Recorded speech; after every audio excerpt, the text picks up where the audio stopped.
আসসালামু আলাইকুম সুপ্রিয় দর্শক, আরেকটি নতুন রেসিপিতে আপনাদের সবাইকে স্বাগতম। আজকে আমি তৈরি করেছি লিচুর পুডিং। দেখা যায় এখন খুব সুন্দরভাবে কিন্তু লিচুটা উঠে গেছে। আমরা অনেক প্রকারের পুডিং খেয়েছি, কিন্তু এভাবে একবার হলো লিচুর পুডিং তৈরি করে খাবেন। আশা করি আপনাদের কাছেও ভালো লাগবে। তো চলুন আমি এই পুডিংটা কিভাবে তৈরি করেছি সেটা আপনাদের মাঝে শেয়ার করি।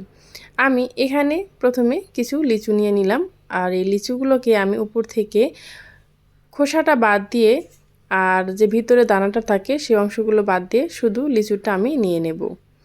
আর এখন পর্যন্ত যারা লাইক দেননি প্লিজ একটি লাইক দিয়ে ভিডিওটি কন্টিনিউ করবেন। এই তো দেখতেই পারছেন আমি লিচুটাকে কিভাবে পরিষ্কার করে নিচ্ছি। এভাবে আমি সবগুলো লিচু পরিষ্কার করে নিয়েছি। তারপর আমি একটি ব্লেন্ডার জারে দিয়ে দিচ্ছি। ব্লেন্ডার জারে দিয়ে এটাকে আমি খুব ভালোভাবে একটা পেস্ট তৈরি করে নেব। এখানে কোনো পানি দেওয়ার প্রয়োজন নেই, যেহেতু লিচুতে অনেকটা রস থাকে সেজন্য। এখন আমি এটা ছেঁকে নিয়েছি একটি ছেঁকনির সাহায্যে, তারপর একটি পাত্রে দিয়ে দিলাম। এখানে আমার 1 কাপের মতো লিচুর রসটা হয়েছে, সেই জন্য আমি এখানে হাফ চা চামচ দিয়ে দিলাম আগার আগার পাউডার, 2 টেবিল চামচ দিয়ে দিলাম চিনি। এখানে কিন্তু আমি হাফ চা চামচ দিয়েছি আগার আগার পাউডার, 2 টেবিল চামচ পরিমাণ দিয়েছি চিনি, শুধু 1 কাপ পানির জন্য। আপনাদের যদি জুসের পরিমাণটা বেশি হয় সেক্ষেত্রে কিন্তু আগার আগার পাউডার এবং চিনির পরিমাণটাও কিন্তু বাড়িয়ে দিতে হবে। এই তো এখন আমি এটাকে 3 মিনিট জাল করে নিয়েছি, তারপরে কিন্তু এটা খুব সুন্দরভাবে সেট হয়ে যাবে। যদি আপনাদের আগার আগার পাউডারটা খুব সুন্দর হয়, ভালো ব্র্যান্ডের হয়, তাহলে কিন্তু এই পরিমাণ দিলেই হয়ে যাবে। এখন আমি চুলার জালটা বন্ধ করে দিয়েছি। এখন আমি একটি পাত্রে এই জুসটাকে ঢেলে নেব। এখন আমি অপেক্ষা করব ঠান্ডা হওয়া পর্যন্ত। এখন আমি উপরে কিছু একটা বাবল উঠেছে, সেটা একটু চামচের সাহায্যে আমি এটাকে একটু সরিয়ে দিচ্ছি, যাতে করে কোনো বাবলস না থাকে, একটা স্মুথ একটা জেলি তৈরি হয়। দেখতে পাচ্ছেন খুব সুন্দরভাবে কিন্তু এটা জমে গেছে। আপনারা চাইলে এটাকে লম্বা লম্বা চিকন চিকন চারকোনা করেও কেটে নিতে পারেন আপনাদের পছন্দ মতো। আমি এখানে গোল গোল করে কেটে নিচ্ছি। এখানে দেখতে পাচ্ছেন আমি এখানে কেকের যে নজেলগুলো থাকে সেটা দিয়ে কেটে নিচ্ছি। আপনারা চাইলে প্লাস্টিকের 7 আপের মুখা দিয়েও এটা কেটে নিতে পারেন, বা আপনাদের পছন্দ যে কোনো মতো আপনারা কেটে নিতে পারেন। এভাবে করে আমি কেটে নিয়েছি সবগুলো।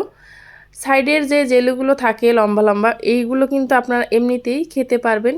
আর তাছাড়া যদি আপনারা লম্বা লম্বা করে কেটে নেন তাহলে কিন্তু এই সবগুলো জেলি দিয়ে দিতে পারবেন পুডিংয়ের ভিতরে। আমি এটা দেখার সৌন্দর্যের জন্য এইভাবে কেটে নিয়েছি। আপনারা কিন্তু চাইলে সবগুলো লম্বা লম্বা করে কেটেও দিয়ে দিতে পারেন। এখন আমি এগুলো সাইড থেকে উঠিয়ে নিচ্ছি। তারপর আমি যেই বাটিতে পুডিংটা সেট করব সেটার ভিতরে দিয়ে দিচ্ছি। দেখতে পাচ্ছেন কত সুন্দর গোল গোল দেখাচ্ছে, দেখেই কিন্তু ভালো লাগছে। এখন আমি বাটিতে খুব সুন্দরভাবে এগুলোকে একটু সেট করে নিচ্ছি, যাতে করে এগুলো নড়ে চড়ে না যায়। এখন আমি অন্য আরেকটি পাত্রে 2 কাপ পানি নিয়ে এবং 1 চামচ আগার আগার পাউডার দিয়ে 3 মিনিটের মতো জাল করে নিয়েছি। তারপর আমি এই লিচুর জেলিটার ভিতর ঢেলে দিচ্ছি।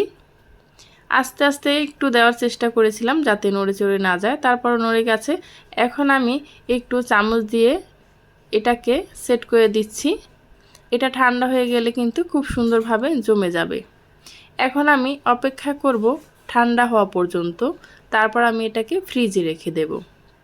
দেখুন ঠান্ডা হয়ে খুব সুন্দরভাবে কিন্তু এটা জমে গেছে। এখন আমি একটি প্লেটে সার্ভ করে নিচ্ছি। আর পুডিংটা দেখতে কতটা সুন্দর আর কতটা লোভনীয় হয়েছে, খেতেও কিন্তু ভীষণ মজা হয়েছে।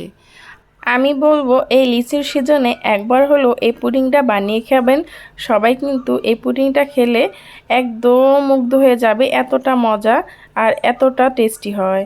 পরবর্তী ভিডিও পর্যন্ত ভালো থাকবেন, সুস্থ থাকবেন। ভিডিওটি ভালো লাগলে কাছের মানুষের কাছে শেয়ার করে দিতে পারেন।